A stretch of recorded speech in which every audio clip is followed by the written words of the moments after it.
পারবে? এই প্রশ্নগুলো খুব গুরুত্বপূর্ণ হয়ে আসছে।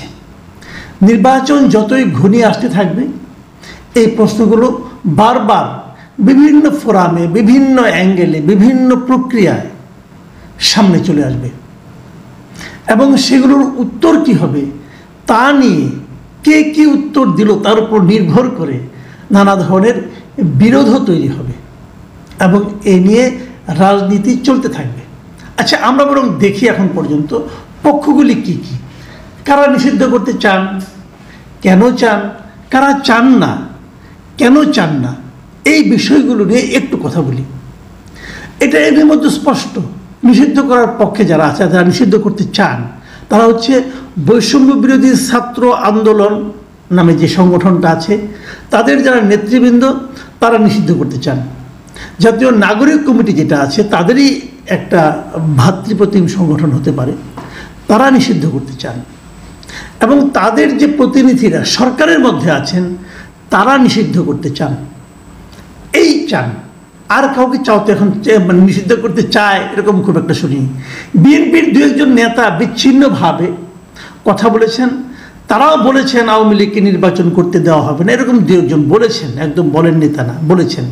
কিন্তু বিএনপির কেন্দ্রীয় পর্যায়ের লিডার যারা আছেন, বেশ পলিসি মেকার যারা আছেন, যেমন তারেক রহমান, যেমন মির্জা ফখরুল ইসলাম আলমগীর, ওনাদের মুখে আমি কখনো নিষিদ্ধ করার কথা শুনিনি। ওনারা বারবার বলেছেন যে বিএনপি একটা Democratic party, liberal Democratic party, BNP এই ডেমোক্রেসি যে নর্মসগুলো আছে সবগুলো মেনে তারা রাজনীতি করতে চায়। ও কিন্তু স্পষ্ট, কারণ এই নর্মসের মধ্যে নিষিদ্ধ করার বিষয়টা নাই। যাই হোক, এগুলো আমরা চাই এবং তারপর কোনো পলিটিক্যাল পার্টিকে নিষিদ্ধ করা হবে কি হবে না সেটা জনগণের ব্যাপার। এখন বিএনপি এটা কেন চায় এটা তো সবাই জানে যে এই রাজনীতিতে বিএনপির সবচেয়ে বড় প্রতিদ্বন্দ্বী হচ্ছে আওয়ামী লীগ। গত 15.5 বছর 16 বছর ধরে বিএনপি বাংলাদেশের রাজনীতিতে সবচেয়ে বেশি অত্যাচারিত, নির্যাতিত হয়েছে আওয়ামী লীগের কাছে। তারপরও বিএনপি কেন চায় না, এটা একটা বিরাট বিশ্লেষণ। এই বিশ্লেষণটা আমি আগামী দিনের জন্য রেখে দিলাম। আগামী দিন যদি অন্য কোনো বড় খবর না থাকে এটা নিয়ে আমি কথা বলবো যে বিএনপি কেন আওয়ামী লীগের নিষিদ্ধ চায় না, এটা নিয়ে আলাপ করবো। এখন আমি বরং এই প্রসঙ্গে আসি যে কে কে চায়। জামাত মাঝে মাঝে চায়, মাঝে মাঝে চায় না। আমি যদি হিসাব করি তাহলে 40% সময় তারা চায় না, বলে এটা আমার কিছু করার নাই, যা হবার হবে।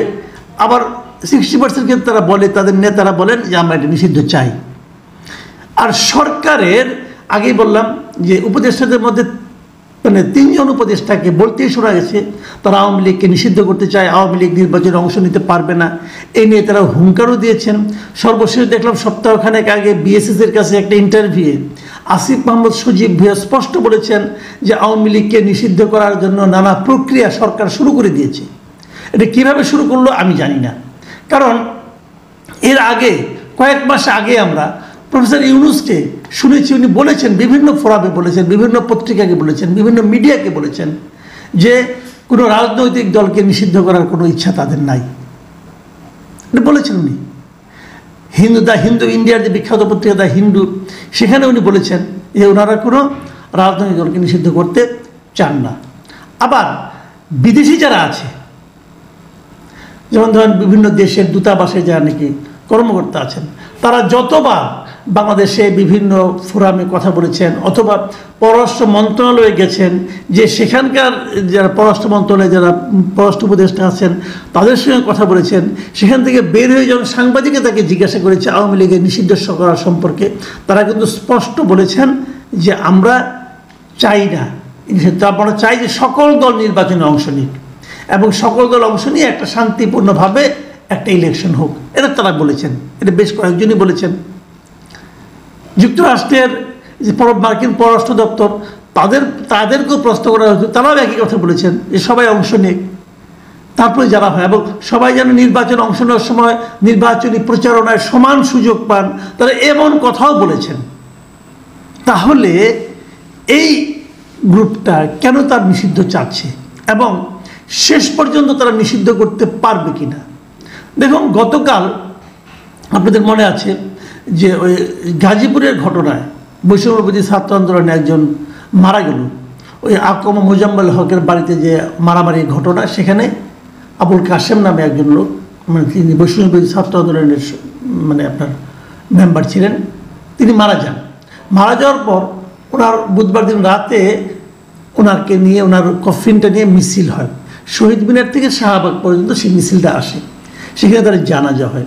এবং জানাজা হওয়ার আগ মুহূর্তে সেখানে দাঁড়িয়ে কিন্তু এই বৈষম্যবিরোধী ছাত্র আন্দোলন এবং জাতীয় নাগরিক কমিটির নেতারা বক্তব্য দেন, এবং সেখানে বক্তব্য দেন হাসনাত আবদুল্লাহ, তারপরে নাগরিক কমিটির আখতার হোসেন, আবার ছাত্র আন্দোলনের আরিফ সোহেল, তারা বক্তব্য দেন। এবং তারা সবাই বলেন যে তারা আওয়ামী লীগকে নিষিদ্ধ করেই ছাড়বেন। তাদের বক্তব্য হলো শেখ হাসিনা পালিয়ে গেছে, কিন্তু আওয়ামী লীগের দুর্বৃত্তরা দেশে রয়ে গেছে, তারা নানা ধরনের অন্যায় করছে, মানুষকে টর্চার করছে, এগুলো করছে। এবং তারই প্রমাণ হলো এই ছেলের মৃত্যু, আবুল কাশেমের মৃত্যু। অতএব আওয়ামী লীগকে নিষিদ্ধ করতে হবে। এবং এর বাইরেও বিভিন্ন জায়গায় আমি কয়েকটা দল, যেমন এবি পার্টির লিডারদেরকে আমি বলতে শুনেছি, ওনারাও কিন্তু নিষিদ্ধ চান। তো শেষ পর্যন্ত কি হবে? আমি সর্বশেষ আরেকটা ঘটনা বলি। কালকে জাতিসংঘের পক্ষ থেকে যে তদন্ত প্রতিবেদনটা দেওয়া হয়েছে, অনুসন্ধান প্রতিবেদন দেওয়া হয়েছে, সেখানে তারা কিন্তু স্পষ্ট করে অনেক কথা বলেছে। শেখ হাসিনা কীভাবে অতিরিক্ত বল প্রয়োগ করেছে, শেখ হাসিনা সরাসরি নির্দেশে কীভাবে মানুষকে খুন করা হয়েছে, সেখানে শেখ হাসিনাকে তার মন্ত্রীদের কাউকে সরাসরি গণহত্যার দায়ে অভিযুক্ত করা হয়েছে। ডিটেল ঘটনা কিন্তু সেখানে আছে, এবং সেখানে কিন্তু সুপারিশ তারা করেছে, এবং সুপারিশে তারা কোনো কোনো দলকে, কোনো আপনার সরকারের প্রতিষ্ঠানকে নিষিদ্ধ করতে বলেছে, এমনও হয়েছে। কোনোগুলিকে কীভাবে জবাবদিহিতার আওতায় আনা যায় সে কথাগুলো তারা বলেছে। কিন্তু পাশাপাশি আরেকটা কথা তারা বলেছে, সেটা কি বলেছে? তারা কোনো রাজনৈতিক দলকে নিষিদ্ধ করার থেকে বিরত থাকতে বলেছে। দেখুন, এই ছাত্রদের দাবির সম্পূর্ণ বিপরীত কথা কিন্তু। এবং সেখানে কি বলা হয়েছে, আমি আপনাদের কোট আনকোট পড়ে শোনাচ্ছি। বলা হয়েছে, রাজনৈতিক দলকে নিষিদ্ধ করা হলে সত্যিকার বহুদলীয় গণতন্ত্রে ফেরার পথ রুদ্ধ হবে। পাশাপাশি বাংলাদেশের বিপুল সংখ্যক ভোটারকে ভোটাধিকার চর্চা থেকে বঞ্চিত করা হবে। দেখুন, এই কথাটা কিন্তু আমি শুরু থেকে অনেকবার বলেছি। আমি বলেছি যে বাংলাদেশে আওয়ামী লীগ যখন আওয়ামী লীগের অনেক সমর্থক আছে এই দেশে, যারা আওয়ামী লীগকে ভোট দেয়, তারা হয়তো আওয়ামী লীগের যারা লুটপাট করে তাদের মতো লুটপাটে জড়িত না, তারা নির্প্রান্তিক পর্যায়ের লোক, সাধারণ কৃষক, তারাও নৌকা মার্কা ভোট দেয়। কিন্তু শেখ হাসিনার অপরাধের জন্য ওই কৃষককে আপনি দায়ী করতে পারেন না, ওই কৃষককে আপনি তার অধিকার থেকে বঞ্চিত করতে পারেন না। বলেছি আমি বহুবার, বলাতে অনেকে আমাকে আওয়ামী লীগের দালাল বলেছে। সরাসরি বলতে পারে না, কারণ একটু চক্ষুলজ্জাও তো আছে।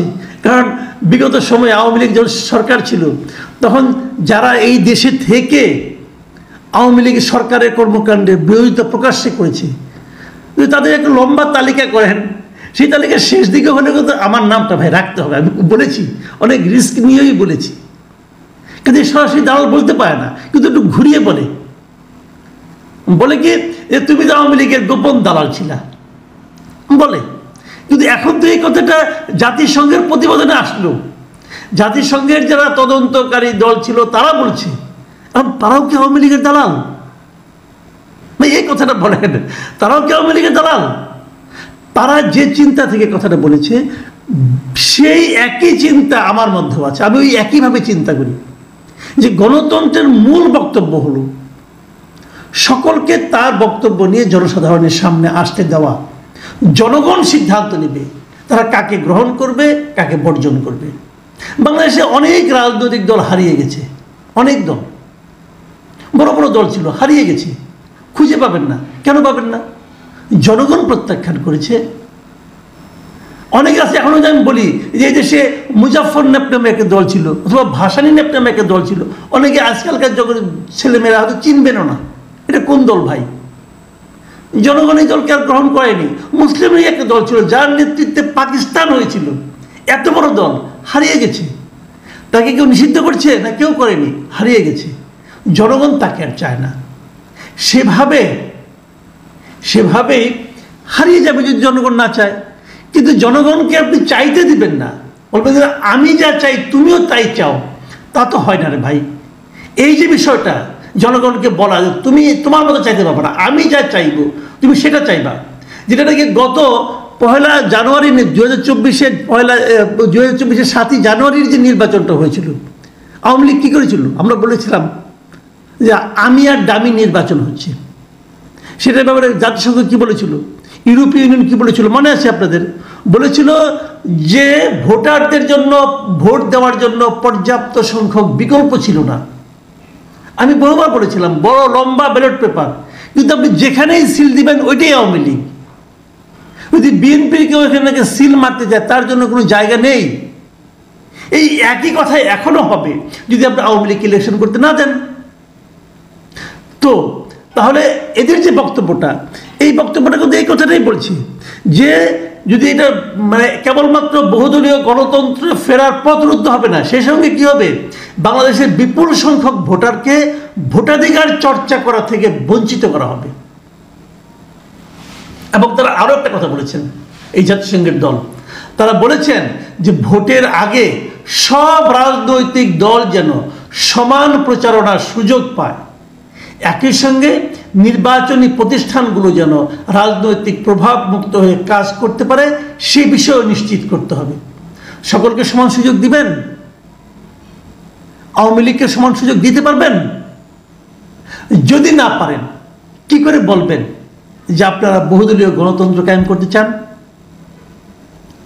এখনই কি আওয়ামী লীগ তার রাজনৈতিক কর্মকাণ্ড চালাতে পারছে?